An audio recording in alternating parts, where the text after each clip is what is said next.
সকালে ফজরের নামাজের পরে ঘুমানো যাবে কিনা? ফজরের পরের ঘুমের যদি ফতোয়া দেই তাহলে বেশিরভাগ লোকই তো এখানে আসামির কাঠগড়ায় দাঁড়ায় যাবে। ফজরের পরে বেশিরভাগ মানুষের ঘুমের অভ্যাস না। মাহফিলের মৌসুমে আমি পারি না, কিন্তু মাহফিলের মৌসুম বাদে বাকি সময় আমার বাসায় আমি আমার পরিবারের সদস্যদেরকে চেষ্টা করি রাত 10টার ভেতরে বিছানায় চলে যাওয়ার। এটা আজকাল সোনার হরিণ হয়ে গেছে। আমরা রাতে 12টার আগে গ্রামের মানুষও শোয় না। আজকে যদি বিছানায় যাইও আমরা 11টায়, 1 ঘন্টা আমরা মোবাইলে মুনাজাত করি। মোবাইলের মুনাজাত বুঝেননি আপনারা? এই 2 হাতে বসে ফেসবুক ইউটিউব টিপতেছেন, দেখতেছেন, মনে হয় যে আপনি মুনাজাত করতেছেন শুয়ে শুয়ে। এই মুনাজাত করতে করতে মোবাইল ঘুমের চোটে মুখের উপরে পড়ার আগ পর্যন্ত রাখে না অনেকে, ঠিক না ঠিক? এরপরে মোবাইলে কি দেখছে কি না দেখছে এসব জল্পনা করতে করতে আর ঘুম আসে না। 12টা 1টা 2টা বেজে যায়। এরপরে ফজরের সময় শয়তান হাত পাটি পেয়ে ঘুম পাড়ায় দেয়। ফজরের পরে তার না ঘুমায় উপায় নেই, কারণ রাত্রে ঘুমাইছি 3 ঘন্টা 4 ঘন্টা মাত্র। মনে রাখবেন, ইসলাম যে লাইফস্টাইল দিয়েছে এই লাইফস্টাইলের মধ্যেই আমাদের কল্যাণ আছে। করোনা যখন, প্যান্ডামিক যখন চরম পর্যায়ে, তখন একটা তথ্য আমাদের মাঝে প্রচুর পরিমাণে শেয়ার হয়েছে যে শরীরে রোগ প্রতিরোধ ক্ষমতা বৃদ্ধি করা ছাড়া করোনার থাবা থেকে বাঁচা কঠিন। তাহলে রোগ প্রতিরোধ ক্ষমতা কিভাবে বৃদ্ধি করা যাবে, তার জন্য অনেক আমলের কথা, অনেক করণীয় কথা ডাক্তার সাহেবরা আমাদেরকে বাতাইছেন। এর ভিতরে একটা করণীয় হলো রাতে তাড়াতাড়ি ঘুমানো। রাত 10টা থেকে 2টার যে ঘুম, এই ঘুমটা আমাদের বডিতে ইমিউন এবং রোগ প্রতিরোধ ক্ষমতাকে শক্তিশালী করে। তো নবীজি সাল্লাল্লাহু আলাইহি সাল্লাম এই জন্যই তো বলেছেন যে রাতে এশার নামাজের পরে আর আলাপ সালাপ নয়। এই যে ওয়াজ মাহফিল আমরা করি, এই মাহফিলগুলো গভীর রাত পর্যন্ত করা, এটাও সুন্নাহ পরিপন্থী কাজ। যত দ্রুত সম্ভব মাহফিল শেষ করা উচিত, কারণ রাতে দেরি করে মাহফিল থেকে গেলে ফজর নামাজ পড়তে কষ্ট হবে, ফজরের পরে আবার ঘুমানো লাগবে। ফজরের পরে ঘুমানোটা হারাম না, ফজরের পরে ঘুমাইলে বড় কোনো গুনাহ হবে না, কিন্তু এটা অনুচিত অনুত্তম কাজ, সুন্নাহর খেলাফ কাজ। অনেক উলামা ইকরাম মাকরুহ বলেছেন। নবী করিম সাল্লাল্লাহু আলাইহি সাল্লাম ফজরের পরে ঘুমাইতেন না। তিনি দোয়া করছেন, আল্লাহুম্মা বারিক লি উম্মতি ফি বুকুরিহা। নবীজির দোয়া কাদের জন্য? যারা সকালবেলা কাজ করে, সকালবেলা যারা জেগে থাকে। তিনি দোয়া করেছেন, আল্লাহ আমার উম্মতের জন্য সকালবেলার সময়টাতে আপনি বরকত দিবেন। এই জন্য যে ছাত্র সকালে পড়ে, যে ব্যবসায়ী সকালে ব্যবসা করে, যে কর্মজীবী সকালে কাজ করে, তার জীবনে বরকত নেমে আসে। দুপুরে ঘুমের কথা নবীজি সাল্লাল্লাহু আলাইহি সাল্লাম বলেছেন।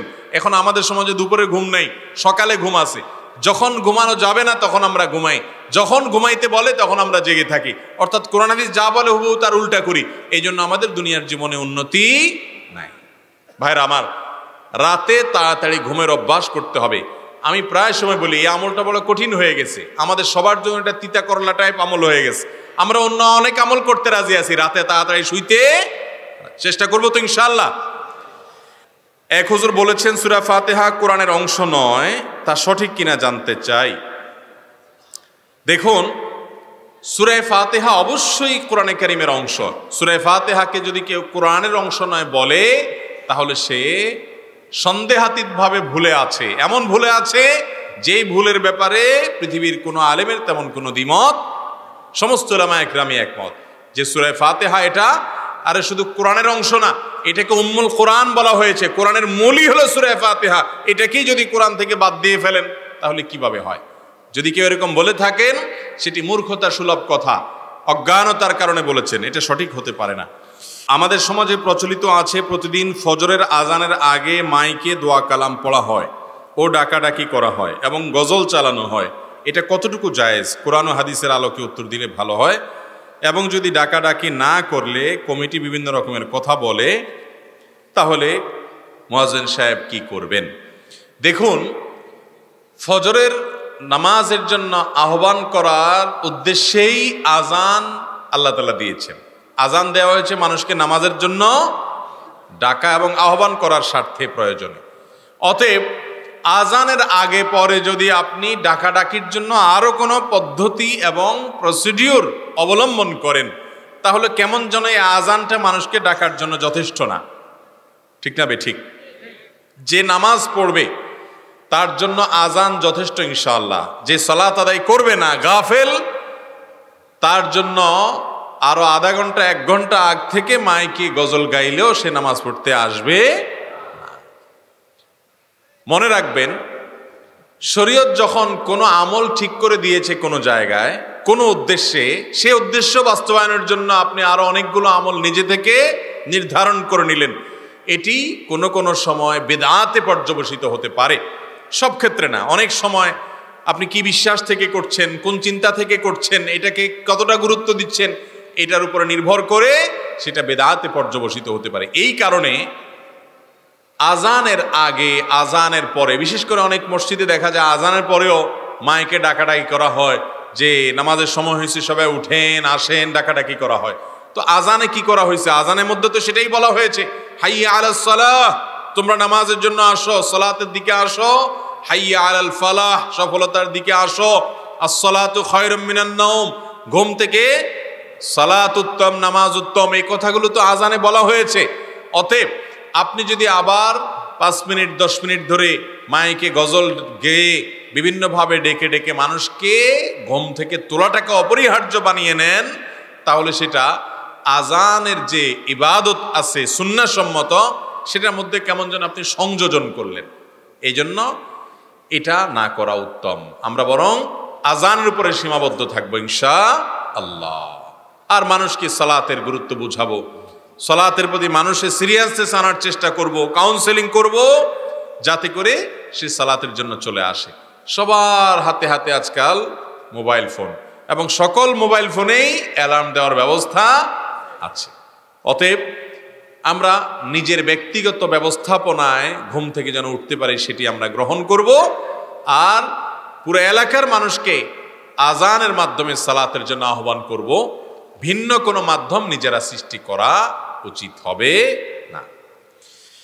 এরপরে প্রশ্ন হলো, এলাকার যুবকদের পক্ষ থেকে বিয়ে নিয়ে সব অভিভাবকদেরকে কিছু বলেন। যেখানে যাই যুবকদের আর্তনাদ, যুবকদের হাহাকার, যুবকদের তাদের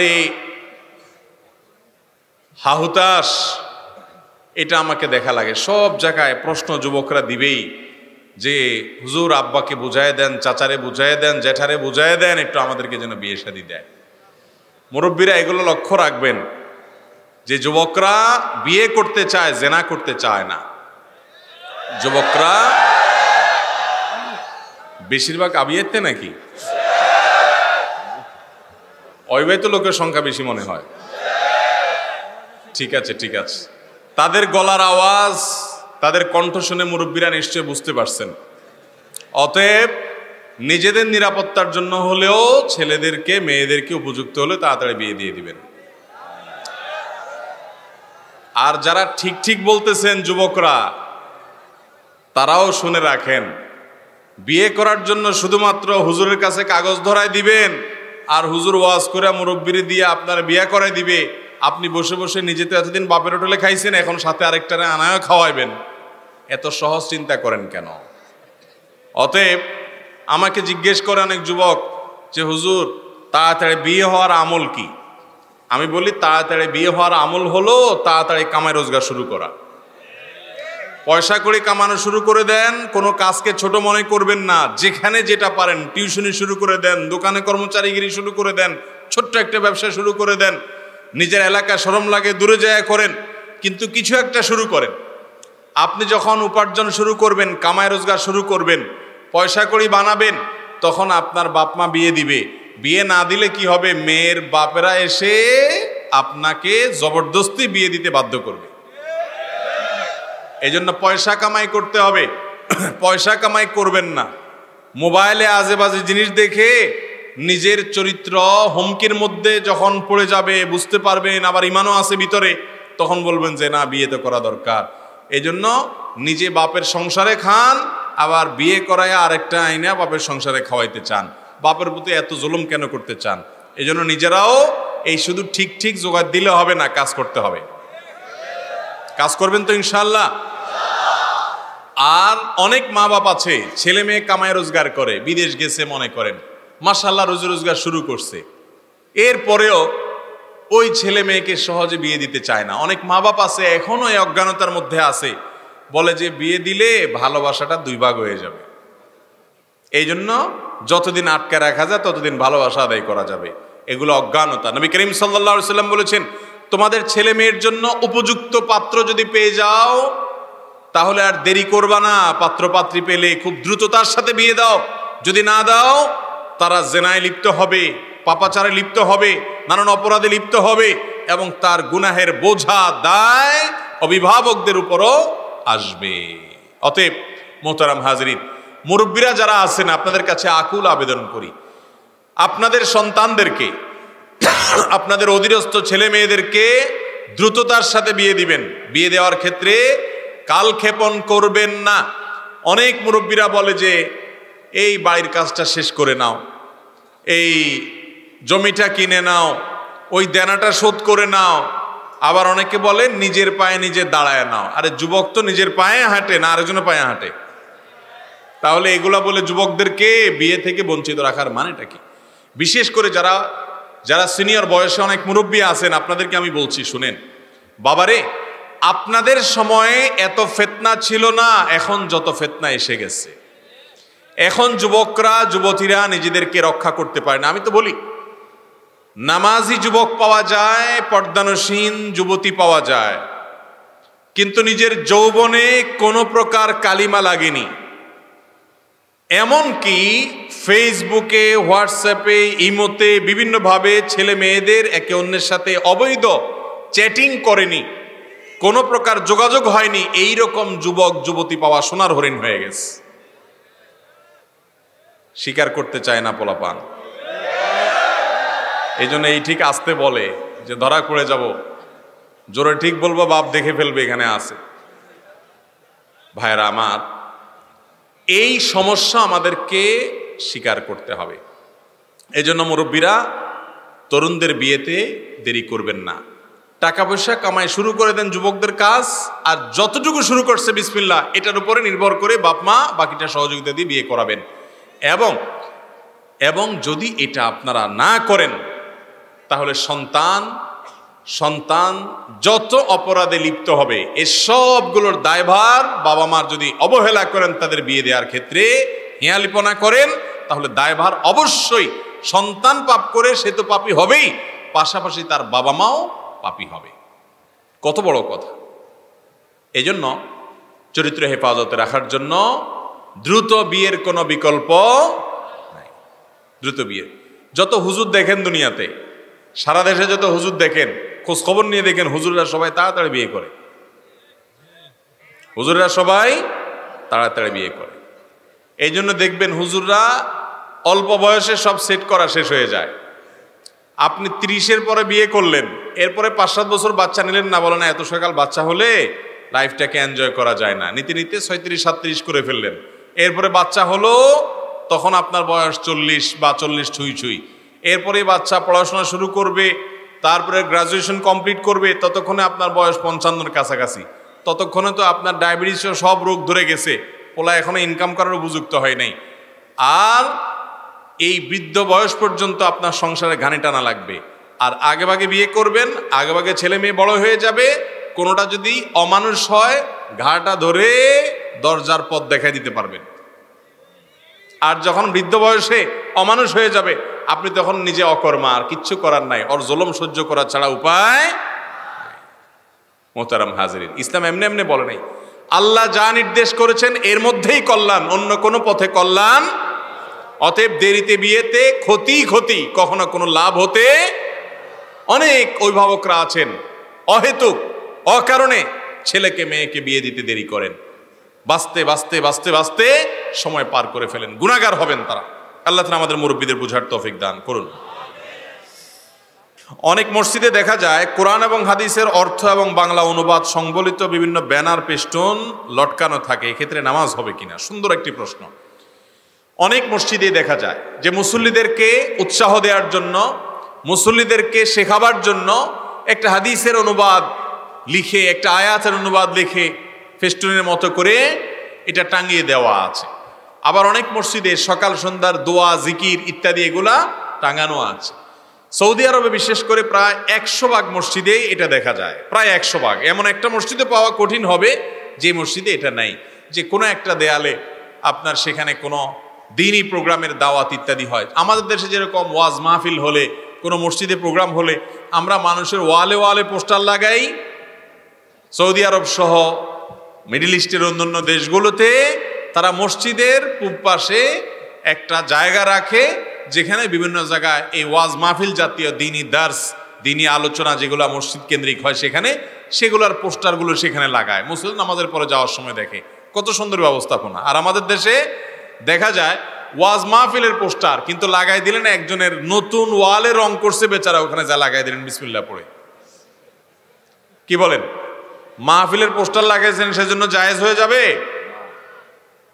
কিন্তু আমরা অনেকেই সেটা করি, এটা উচিত না। তাহলে মসজিদের মধ্যে ভালো কোনো কথা সম্বলিত কোরআন হাদিসের কোনো কিছু টাঙ্গানোতে মৌলিকভাবে কোনো অসুবিধা নেই, সেটা ইতিমধ্যে আপনারা বুঝে গেছেন। কিন্তু কেবলার সাইডে বা এমন কোনো জায়গায় লাগানো যাবে না যেখানে লাগাইলে মুসল্লিদের মনোযোগ সেখানে চলে যাবে।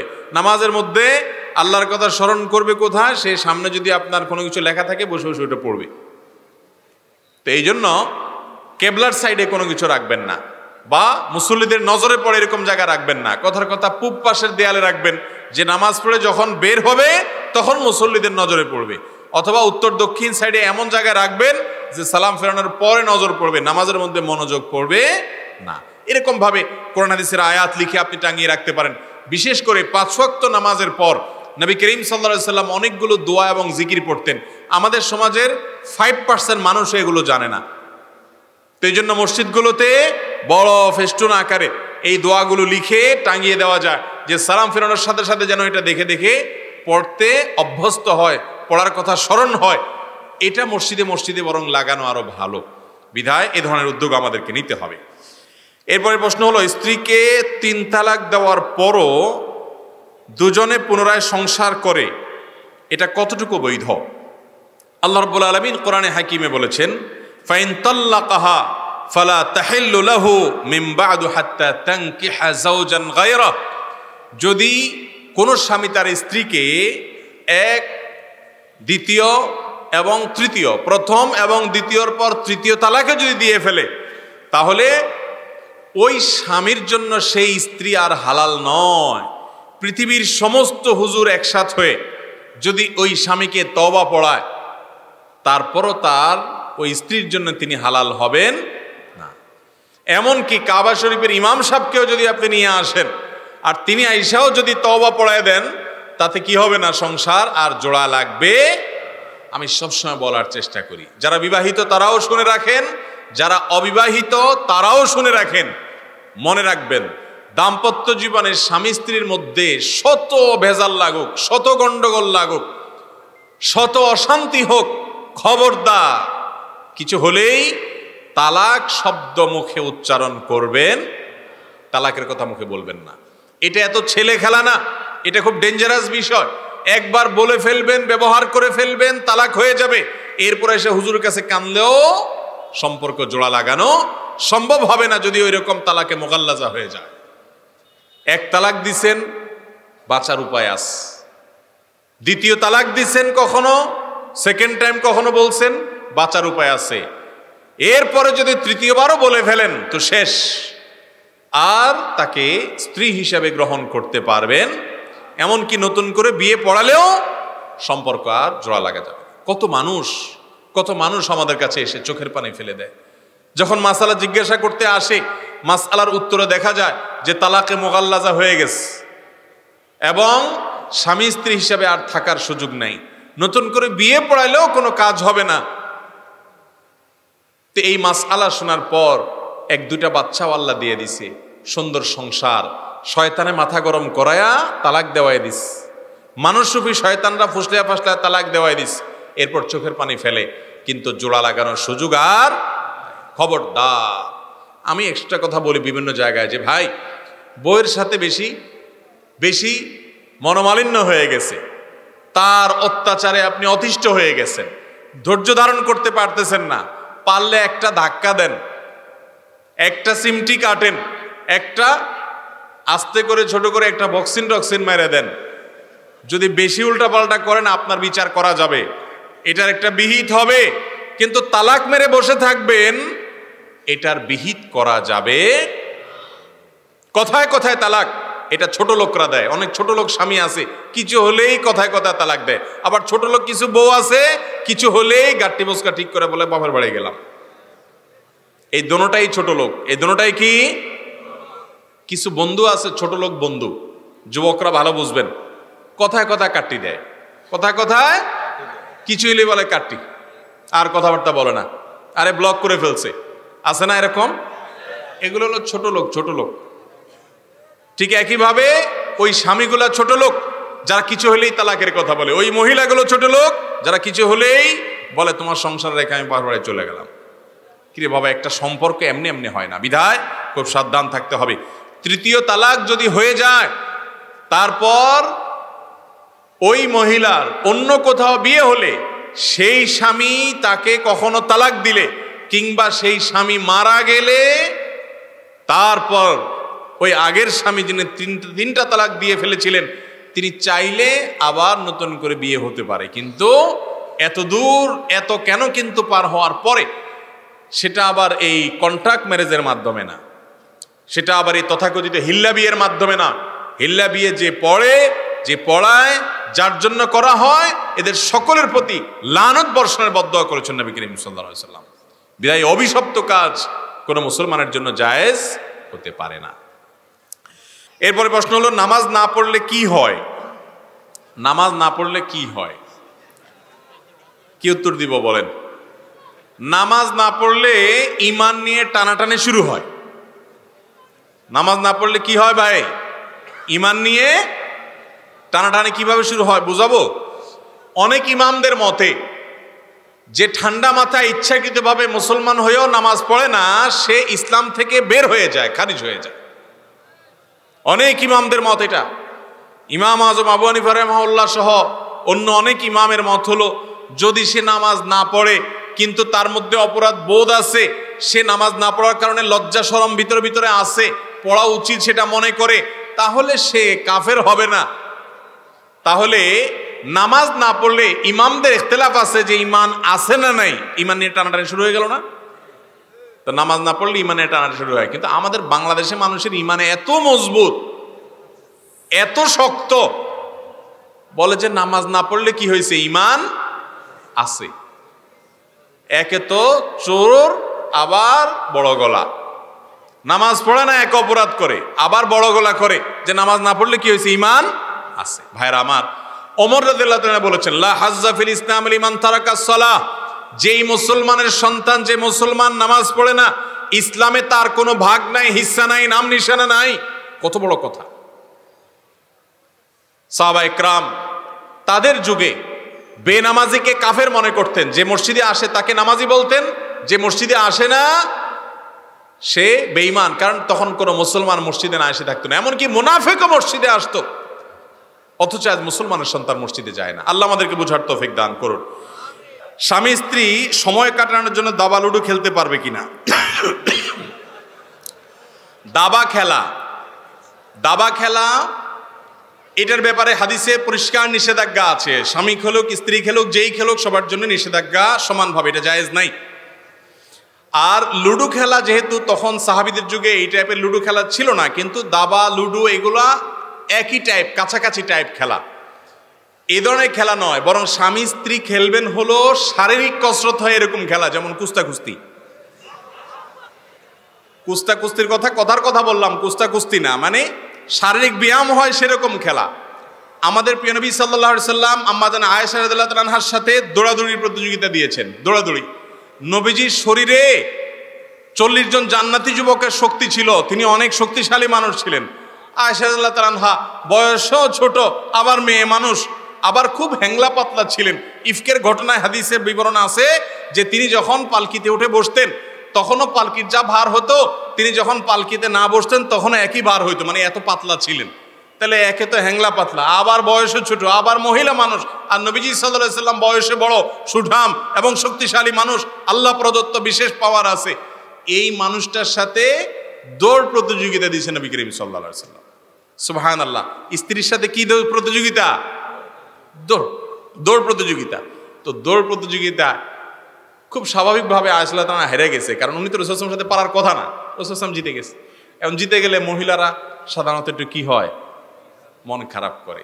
ঝগড়া লাগলেও যদি বউরে একটু জিতাই দিতে পারেন তাহলে আপনার সংসারে শান্তির বন্যা বইবে। বেকুব পুরুষ যারা, তারা কথায় কথায় বউরে শুধু দমায় রাখে, আর শেয়ানা পুরুষ যারা, তারা বউরে সবসময় জিতায় রাখে, বলে হ্যাঁ তুমি ঠিকই বলছো, তোমার কথা না শুনে তো আমার কপাল পুড়ছে। যত পাম্পটি দিবেন, যত প্রশংসা করবেন, যত বেশি উৎসাহ দিবেন, সংসার তত শিখর হবে। আর পণ্ডিতি করতে চাবেন তো কপালে দুঃখ আছে। নবী করিম সাল্লাল্লাহু আলাইহি সাল্লাম প্রথম দৌড়ে যখন দেখলেন আম্মা জান আয়েশা হেরে গেছে, মন খারাপ, বলছেন চলো আবার একটু কম্পিটিশন করি, তো আবার দৌড় দিচ্ছেন। এবার রাসূল সাল্লাল্লাহু আলাইহি ওয়াসাল্লাম ইচ্ছাকৃত হেরে গেছে। এই যে দেখছেন ইচ্ছাকৃত হারাস প্রমাণ হলো কি হলো না ভাইরা আমার।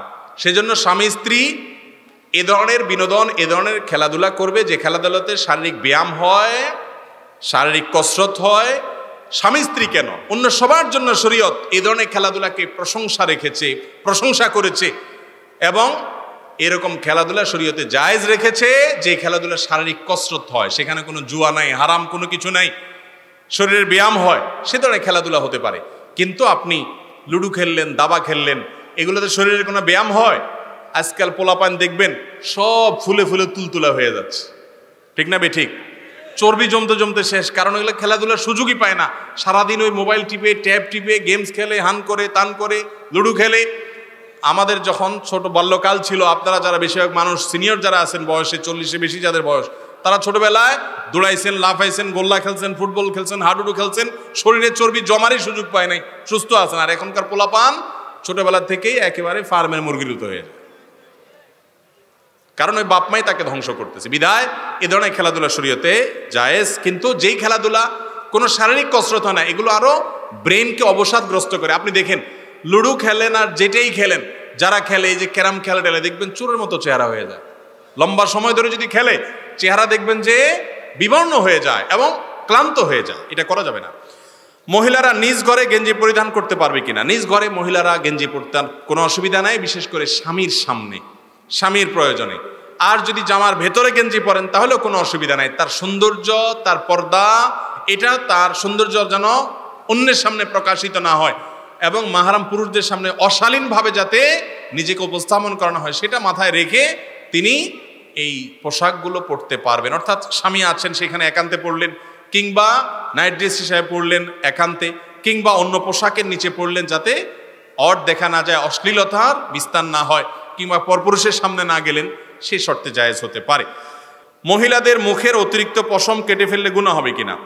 অতিরিক্ত পশম বলতে যদি এরকম হয় যে এত পশম যে এটা রীতিমতো দোষ ত্রুটি, এটা রীতিমতো বোঝা যাচ্ছে যে টু মাচ হয়ে গেছে, হ্যাঁ এটা দেখতে খারাপ দেখা যাচ্ছে, তাহলে এটা তো ত্রুটি, এটা তো একটা রোগের মতো। অতএব ওইটার ট্রিটমেন্টের জন্য উদ্যোগ নেওয়া যেতে পারে। কিন্তু আল্লাহর সৃষ্টিতে পরিবর্তন, যেমনটি ব্রু প্লাগ জাতীয় করে, ব্রু প্লাগ নিয়ে ফোকাহাদের মধ্যে মত পার্থক্য আছে, কিন্তু এই জাতীয় ব্রু প্লাগ জাতীয় যে আপনার পশম তুলে ফেলা, সেটা আসলে মৌলিকভাবে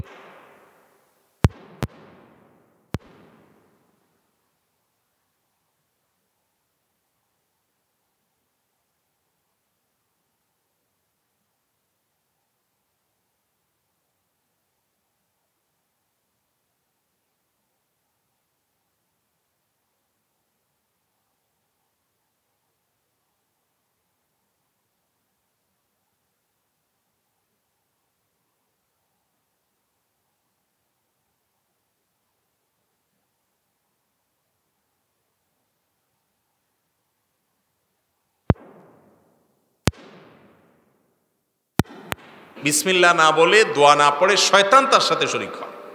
কত ডেঞ্জারাস কথা! খাবারের সময় বিসমিল্লাহ বলেন নাই, শয়তান আপনার সাথে খাবারের শরীক হয়, বরকত নষ্ট হয়ে যায়, খাবারের উপকারিতা ভাগ হয়ে যায়। আপনি বাসায় ঢোকার সময়, ঘরে ঢোকার সময় বিসমিল্লাহ বলা ছাড়া ঢুকছেন, শয়তান আপনার সাথে ঢুকবে। হাদিসে আসছে শয়তান প্রত্যেকটা মানুষের সাথে সাথে থাকে। বাসা যখন ঢুকবেন, বিসমিল্লাহ বলতে ভুলে গেলে শয়তান খুশি হয়, বলে যে আজকে এই বাসায় থাকার সুযোগ পাইলাম।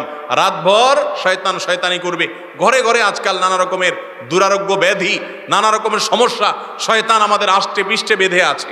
আমরা ঘরে ঢুকতে বিসমিল্লাহ বলি না। আমি বলি ঘরগুলোকে দুষ্ট জিন থেকে, শয়তান থেকে বাঁচার জন্য যে কাজগুলো করবেন এর ভিতরে অন্যতম একটা কাজ হলো যত লোক এ বাসায় ঢুকবে অবশ্যই সবাই, বাচ্চা থেকে বড় সবাই, ঢুকার সময় বিসমিল্লাহ, বের হওয়ার সময় আবার বিসমিল্লাহ, খাওয়ার সময় বিসমিল্লাহ, টয়লেটে যাওয়ার সময় বিসমিল্লাহ, এবং সকল কাজে বিসমিল্লাহ বলতে হবে। অতএব যদি দোয়া না পড়েন গুনাহ হবে না, কিন্তু আপনারই ক্ষতি হবে, এজন্য এটা করা অনুচিত।